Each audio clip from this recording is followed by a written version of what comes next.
good afternoon. It's Charles Moscowitz doing my afternoon broadcast as I am wont to do every weekday at 12 noon Eastern Standard Time. You're welcome to join the program, by the way, either on Zoom or if you'd like to not only be heard but be seen, both in the recorded Zoom version and also live streamed on all the many platforms that are carrying the show. Or you could call. You could call us live. 339-244-3665 is the number. I'll be all right. 339-244-3665. As I launch this wonderful experiment of taking calls and doing essentially a radio talk show, just as I've always do. What we are looking at right now, I would argue, in this country and indeed spreading around the world, is a communist revolution. It is no different than communist revolutions that go back in modern times to the French Revolution, or the French, the French Reign of Terror, which co-opted the legitimate French Revolution, which was actually a counter-revolution. The French Revolution itself took place in 1789, the year that George Washington was inaugurated as President of the United States. And the people of France wanted an American-style government. They wanted a monarch who had limited powers. They wanted a constitution. They wanted to assert their natural sovereign rights as citizens. They had been inspired by the United States. They had looked to our example. Let's not forget that that Adams, Jefferson, and Ben Franklin spent the American Revolution years in Paris. That Jefferson had actually helped craft a constitution for a new French Republic, and that there was this whole idea of American-style assertion of rights as coming from man and given to government on a limited basis. This happened in 1789 when the monarch Louis XVI convened the French General Assembly for the first time, the Estates Generale, for the first time in many centuries, and agreed to a constitution, or the crafting of a constitution. Now, they say he didn't really want to do it. That doesn't matter. The fact is he did do it, and that was the key aspect of it. It was after that the left was born. Communists were born. Now, they took over part of the Estates General. In fact, that's where the term left and right come from. The left side of the assembly was the communist side, and the right side was the more liberal, democratic side, the side that wanted the assertion of individual rights. And of course, the left side caused all kinds of trouble and agitation. There was a whole underground movement in Paris. A good source on this is James Billington's book, Fire in the Minds of Men. And Billington is no casual author. He was the Librarian of Congress. He was considered the nation's expert on Russia, consulted by many presidents, both Democrat and Republican. A respected scholar, one of the most respected of American scholars. His book gets into the origins of the Communist Revolution, French to the Russian Revolution. Anyway, to bring things up to today, the French revolutionaries subverted the will of the French people, seized control in 1793 under Robespierre, and launched the Reign of Terror, where thousands of people were put in the guillotine, ultimately including Robespierre himself. And this was the revolution, the Reign of Terror. This was the world's first communist takeover. And it created a reaction. Catholics who had seen priests beheaded and driven out of the country, landowners farmers, property owners, they reacted to this government and they got rid of it, and thus you had the Thermidorian reaction, and that led to, of course, the rise of Napoleon. And Napoleon, while certainly, embracing aspects of the subversion, nevertheless restored order not only to France, but he spread such order throughout all of Europe, with the development of Napoleonic codes of law that were actually liberal in the real sense. They emancipated the Jews, which is something that I support. But he also, he launched a movement toward individual rights, and based on the American ideal. Since then, there have been periodic communist revolutions. I think it was 1831, 1848, 1871, where you had this planned, coordinated agitation, usually in big cities throughout Europe mostly. And the result was an attempt to create this new utopian communist movement. In Russia, you had the development of the Zemlya Volya Society, which was founded by Michael Bakunin, an anarchist and a friend of Marx.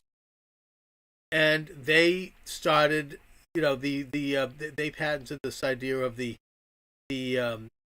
propaganda of the deed. In other words, they would have an event, and usually an assassination, and then they would use that event to agitate for revolution. In the case of Russia, it was the assassination of the Tsar Alexander II in 1881, who was a very progressive Tsar in the real sense. He was bringing about a more limited government. He was instituting reform. He got rid of serfdom. He was developing the concept of private property, which of course was imperfect. I know I'm being simplistic, but he was moving the country in the right direction. And he was knocked off by this communist movement. That resulted in a reaction, which was a new Tsar, his son, who threw away his reforms and became a super autocrat. And thus there was a regression. Eventually they finally succeeded with the Bolshevik Revolution. There was one in 1905 first, and then there was the big one in 1917 in the middle of World War I, where they were able to take over Russia and impose the most brutal, authoritarian, and collectivist system ever known to man. One that had killed 3 to 4 million people long before Hitler, years before Hitler even got started. At that time, Hitler was nothing more than a local young communist. And so you had the Bolshevik Revolution, which of course set off regressive communist revolutions around the world, certainly all over Europe, and established a communist presence in the United States, one that would be subdued by President Wilson, even though he was a socialist, and his Attorney General, A. Mitchell Palmer, in 1920, and would come back in the 1960s. Now, we could trace the history of this. It's the kind of thing that we need to identify because it'll never go away. But needless to say, in the 1960s, the communist movement, which is their classic technique, and which is in fact one of their planks in the Communist Manifesto, which goes over this, and which I've written about. You can check out my books. They would basically infiltrate and subvert what were otherwise legitimate, positive, genuinely progressive movements.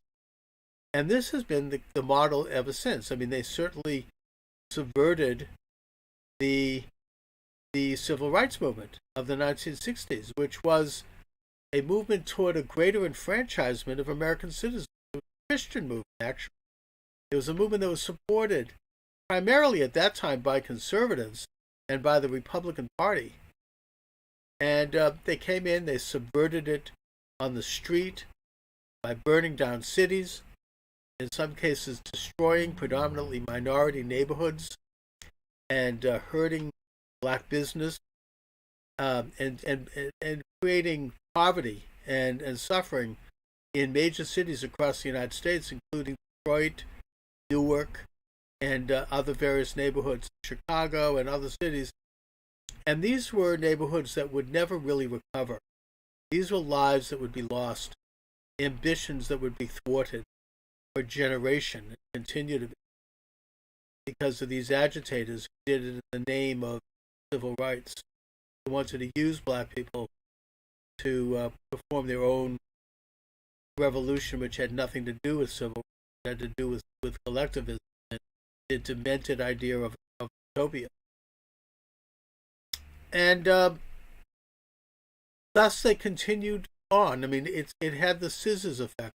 I talked a little bit about this yesterday, of people on the street, the agitators, and today they call them Antifa, and people in the boardroom, people in power, the top corporations, governors, administration people, who media, who would be aiding and abetting their movement whenever they could.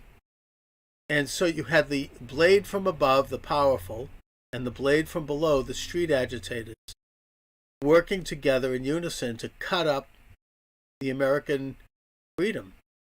And I think that's exactly what we're dealing with right now. I'm hoping and praying that they're not successful.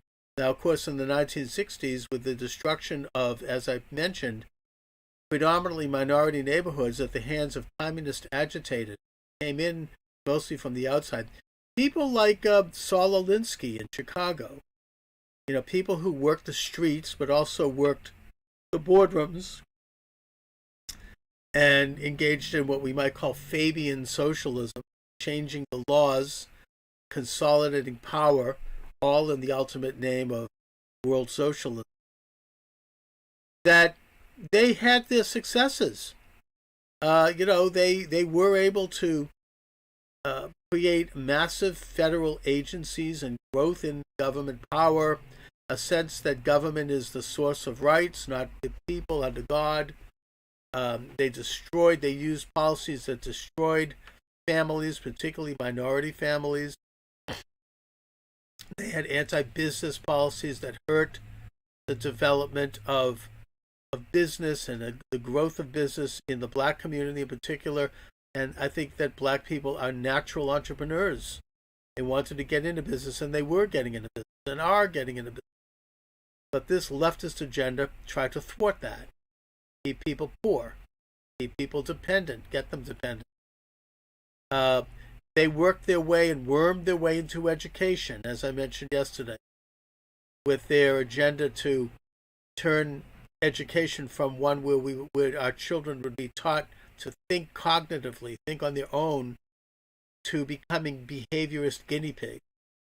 It would be used as cannon fodder for their collectivist idea that they would no longer be sovereign citizens, children learning how to grow up and be independent and develop their own avocation, whether that be becoming a scientist or a mathematician, or whether becoming a beach bum or whatever it is they wanted to do. They could do it because they would have the basic skills to do it. Education, they transformed education to a collectivist, behaviorist, outcome-based so-called modality, and that hurt American children, particularly minority children, because at the same time they were attacking the black family, which had been intact with their massive federalized welfare programs, and they were attacking the black church with their atheism. Black Christian church, I believe, was one of the greatest spiritual powers in this country. I think it transformed the white Christian. And they undermined it with corrupt practices and with anti-religious rhetoric over time. And thus you had a permanent state of poverty and despair. You have young black people who are unemployed, particularly young men. You have families that don't have fathers because of the welfare program. And then you introduce drugs, and you have a recipe for a rise in crime and violence. And the only people left to deal with the symptoms of the very problems that they caused were the police. And they were the last line of defense.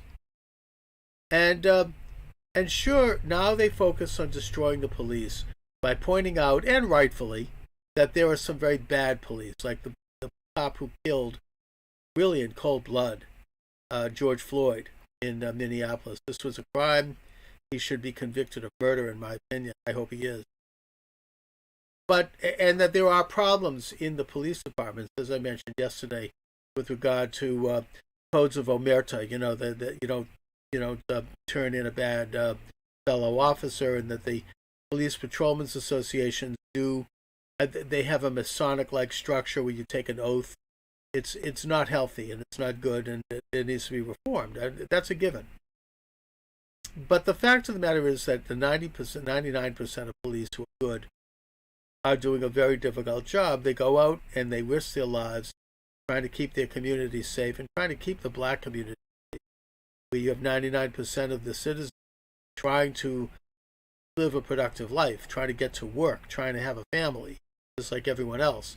We all want the same things in life. We want to be left alone. We want to have safety. I mean, there's no difference based on that. And there they are doing this job, and you get one rotten one.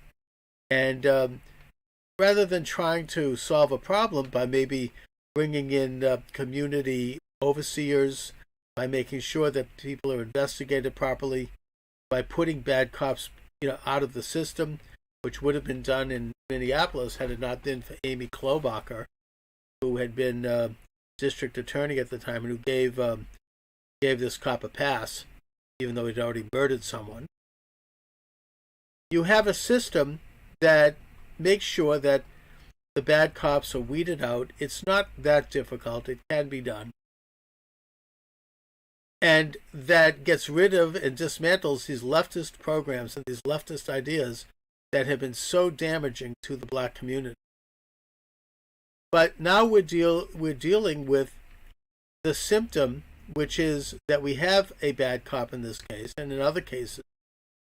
And we have a reaction, a legitimate reaction by the black community to have it cleaned up that is being exploited by the same communists who exploited the civil rights movement in the 60s and that exploited other human rights movements going back, as I started, to the French Revolution. Genuine movements for human progress, movements that want to assert the right of the sovereign individual under God, living their own life on their own terms, determining their own destiny, establishing governments that protect and defend those rights so that they can function. We have the same communist conspiracy that is trying to undermine that. And that's exactly what's happening now. It is so obvious. It is so obvious to me. Anyway, you're welcome to call in. 339-244-3665 is the number. Please feel free to join the program if you're listening. 339-244-3665. Charles Moscowitz, Monday through Friday, 12 to 1 p.m. Live here at all of the platforms that you may be watching, and there are many platforms that carry the program. And by the way, I have a guest coming on at 2 o'clock this afternoon. Dr. Mordechai Kagdar from Bar-Ilan University will be joining me, and at 4 o'clock, I've got Bill Tatro joining me, who is an economist and a talk show host. We're going to be talking about the economic effects of the pandemic and now the communist-inspired riots. So you're welcome to listen in. I don't think on those I'm going to be taking calls. That's not an Open Lines program, but eventually I'm going to integrate my guests into this Open Lines platform as well. So that's where we are. We have to see it for what it is. Even the liberal governor of Minnesota and the liberal mayor of Minnesota has said that they had to arrest upwards of 60 people who had been looting and burning the neighborhoods. And they found that every single one of them was out of state. Some of them were out of the country. Who are these people? Are we going to have a means to document this? Are we going to find out what their backgrounds are? Are they who they're connected to? Is George Soros behind this? I would venture to guess that he is. I saw an interesting tweet the other day that if they arrest George Soros, we can end this whole thing right away. Is it, in other words, he's an internationally connected leftist with a lot of money. He's one of the richest men in the world, thanks to defrauding various governments through currency manipulation, including Great Britain. Is he behind it? We know that he was behind a lot of other things that are like this. I think that this is an internationally based communist conspiracy. I've said that in the beginning, and I say it now. I think it has a lot to do with an agenda to try to stop and to defeat President Donald Trump. This is phase 4 or phase 5 of the coup d'etat, as Bill Still calls it, and he's right to do so. Bill Still is an excellent YouTube channel host. I recommend him. BillStill.com, or Bill Still, just put his name into YouTube. He does a great update. He broadcasts, I think, pretty much daily. Been around a long time. He's a reporter that goes back to the 60s, and he knows the inside in Washington. And he points out that this is just phase 4 or phase 5 of the coup d'etat against Trump. They couldn't get the across the plate that he was a Russian spy. They couldn't attack him for the perfect phone call with the new Ukrainian prime minister, which would have been fine. And by the way, I mean, they were willing to almost sacrifice Biden over that because he was talking about the corruption that Biden has been involved in over there, and we should care about. And now the pandemic, or at least the use of it. Now, I don't know if the pandemic was cooked up in a laboratory or not. It doesn't even matter. The fact is that we do know that the WHO was completely controlled by the Chinese, and that they dragged their feet in terms of revealing the growth of this virus for several weeks, thus resulting in spreading around the world. They're responsible for that. They got blood on their hands. And thank goodness Trump has dropped out of the WHO. What a great move. Very courageous. He doesn't answer to these deep state special interests. And now we have this. It's so predictable. They're going to fan the flames of race conflict. They're going to hit America in its weakest point, our greatest Achilles heel, and that is complex race relations. I mean, this is something that's real, and of course we can't deny that, but they're going to exploit it in every way they can, with the idea of making sure that, first of all, minorities vote against Trump by trying to frame him, and fanning the flames for a lot of reasons. It galvanizes their supporters. Yeah, they even tried this during when Obama was running for re-election in 2012 with the Trayvon Martin thing.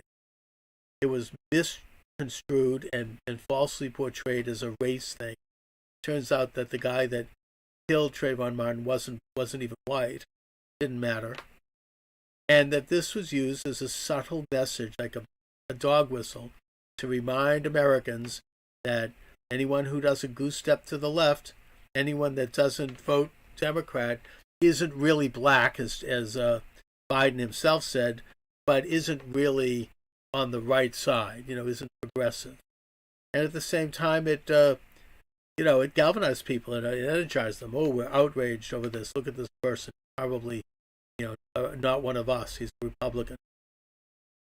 I think that maybe a difference here, hopefully, is that it's becoming more and more obvious that the perpetrators of this conspiracy are leftists, people that are involved in this loose thing called Antifa. They're going to try to blame the right. I don't think they're going to be successful at that. It doesn't make sense. Why would the right be out protesting anyway? I mean, are they upset? I mean, we're talking about like white supremacists. I mean, they should be happy that a black man was murdered, I guess. I mean, I don't know. Those people are like way out on the fringe. they're a harmless group of nuts. And yeah, I don't know. I mean, they even the Southern Poverty Law Center, which is a left-wing group and which attacks mainline conservative groups as being racist, they've come out and admitted that the people involved in this are leftists. So, I don't think they're going to get away with it. I think we need to understand who is behind this conspiracy. It is a communist conspiracy. It is a communist revolution. And if we can come to understand this with a clear eye, and we can thus begin to help, particularly black people who are living in neighborhoods that are being trashed and burned and looted, help them survive, help them, preserve their neighborhoods and keep these people out, then we can have a positive result. We can have the appropriate reaction, which is to get rid of these people and all of their enablers in the media, in government, at very high levels. That's all we can do. I'm playing my small part doing this show and hopefully reaching enough people so that we can understand what's going on here. And just simply, as I say, identify the nature of the enemy, expose them, and counter them both in terms of public debate, but also literally by encouraging people who are being attacked by these criminals to defend themselves and to help them defend themselves, and also to insist that our government take the necessary steps to help them defend themselves against this premeditated communistic onslaught. At the same time, we need to continue to condemn police brutality. We can continue to help the administration move in the direction it's moved, which is to help people get out of prison who don't belong there. We've got hundreds of thousands of prisoners, predominantly black, predominantly male, who shouldn't be in prison. They were put there for minor crimes, and this is as a result of the Clinton-era crime laws. We have to have the courage to stand up and say that they need to get out, they need to get back to their families, they need to be helped.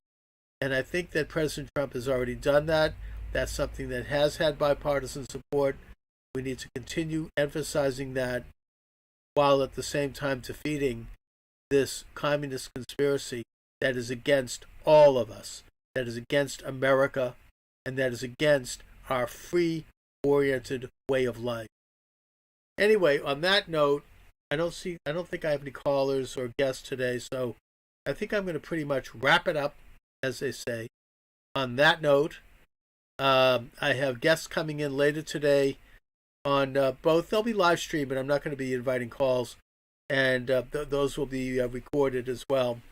Those being Mordechai Kadar, he's a professor at Bar-Ilan University in Tel Aviv.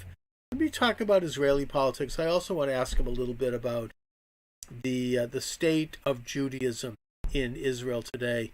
I had a good conversation the other day with a friend who said that Israelis are completely divided between the ultra religious and Jews who have no conception of Judaism. I want to ask him about that and about the sovereignty law or the state law that declares Judaism as the official religion of Israel, something I support, but something that's caused some consternation among non-Jewish minorities in Israel. I want to ask him about that. So stay tuned for that. That's going to be at 2 o'clock. And at 3 o'clock, I've got Bill Tatro. He's an economist. We're going to be talking about how the American economy has been affected by the pandemic and by the communist looting, what we can expect, what we should do, what can we do as individuals, and what the nation can do. I mean, there are two big problems there, one of which is that to respond to the pandemic, the country went into debt by trillions of dollars.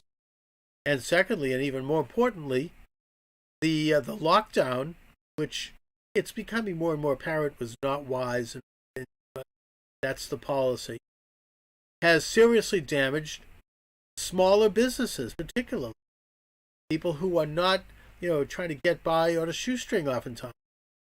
Haven't hurt the big guys. We're going to be talking about that with Bill Tatro at 3 o'clock. Anyway, I want to thank you all for joining me this afternoon. This is Charles Moscowitz. My intention here is to do this program Monday through Friday from 12 noon to 1. You can join the program on Zoom if you'd like. I'm just figuring out the technology of how to make that available. I send out a tweet with links to the Zoom. So watch for that on my social network. And also, I'll be taking calls. And it's like an old-fashioned radio show. So check out the show. Please subscribe on my YouTube channel. Check out my books, available at Amazon Books. Put my name in the server, Charles Moscowitz, and you will see about 15 books come up. And on that note, I want to again thank you for joining me. Have a great afternoon. Stay safe, everyone, and have a great day.